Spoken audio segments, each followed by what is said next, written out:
বলেছিলাম আওয়ামী লীগের কথা বলবো, ওই কথা থেকে এই কথায় চলে আসছে।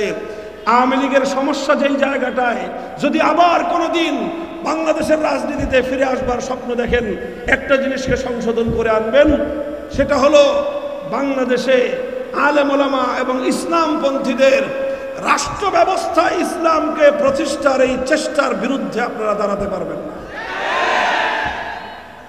আওয়ামী লীগের সবচেয়ে বড় সমস্যা হলো এই, হুজুরদেরকে মোল্লা হিসেবে সম্মান জানায়, হুজুরদেরকে ইমাম হিসেবে হাদিয়া দেয়, খতম পড়ায় তোহফা দেয়, কিন্তু সেই হুজুরই যখন কোন অন্যায়ের বিরুদ্ধে বলিষ্ঠ কণ্ঠে কথা বলে, তখন সেই হুজুর মামুনুল হক হয়ে যায়। তখন আর দেখতে পারে না, কয় যে এই হুজুর বেশি কথা কয়। তোমরা হুজুরদের মুখ থেকে শুধুমাত্র তোমাদের চাটুকারিতা চাও। মনে রাখবে, যারা সত্যিকার আলেম জীবন দিয়ে দিবে, ফাঁসি কাস্টে ঝুলবে, কোন অত্যাচারী স্বৈরাচারী তাগুতি শাসনের চাটুকারিতা করবে না।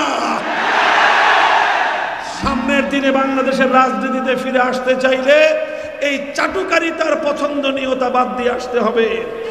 আলেমদের কাছ থেকে সংশোধনমূলক কথাগুলো শুনবার মতো অভ্যাস গড়ে আসতে হবে। আমরা সব বিষয়ে কথা বলবো, সব বিষয়ে কথা বলবো। আমরা অর্থনীতি নিয়ে কথা বলবো, সমাজনীতি নিয়ে কথা বলবো, সংস্কৃতি সাহিত্য নিয়ে আমরা কথা বলবো, রাষ্ট্র এবং রাজনীতির প্রতিটি অসঙ্গতি নিয়ে আমরা কথা বলবো। এগুলোই হবে মাহফিল, এগুলোই হবে মাহফিল। আর এই আওয়ামী লীগের দেখা দেখি বিএনপির মধ্যে কিছু ভূত চড়ে কান্দে।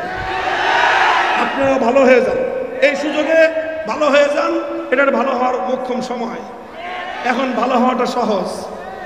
আপনারা এই সকল আলেম ওলামাদের সঙ্গে বিভিন্ন সময়ে ওলামায়ে কেরাম যখন কোরআন হাদিস থেকে এমন কোনো কথা বলেন যেই কথা দলীয় আদর্শের বিরুদ্ধে যায়, তখন ফস করে সাপের মতো সবল দিয়ে উঠেন।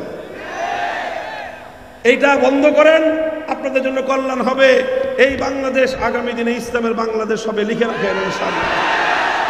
কাজেই এদেশে থাকতে হলে, চলতে হলে, এদেশের মানুষের সঙ্গে মিশে থাকতে হলে, এদেশের মানুষের অধিকাংশ মানুষের সেন্টিমেন্টকে বুঝতে হবে, তাদের পালস বুঝতে হবে, তাদের নাদ চিনতে হবে। বাংলাদেশের চূড়ান্ত গন্তব্য হবে ইনশাআল্লাহ ইসলাম। আর শেষ কথা, কাটা কাটা কথা বললাম তো, এই যে মাহফিলগুলো যে হয়, ওলামায়ে কেরাম আপনাদেরকেও বলি খুব ভালো করে, জেলা ওলামা পরিষদ সারা এলাকায় সব জায়গায় একটাই জিনিস, এই মাহফিলগুলোকে আলেম সমাজ কন্ট্রোল এবং নিয়ন্ত্রণ করবেন। এই মাহফিলগুলোতে আমাদের মতো কোনো আলোচক যেন কোনো অবান্তর কথা বলতে না পারে, সেটাও ওলামায়ে কেরাম এটা দায়িত্ব নেবেন। কেউ কোনো ভুল কথা, যে কোনো দৃষ্টিকোণ থেকে ভুল কথা বললে তাকে সংশোধন করে দিবেন।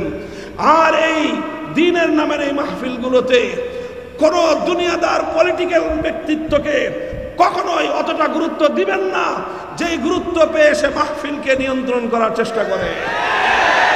মাহফিলে দাওয়াত না পেলে সম্ভাব্য এমপি প্রার্থীরা যেই সমস্ত অপকর্ম করেন, ওই দিন ভুলে যাওয়া শুরু করেন।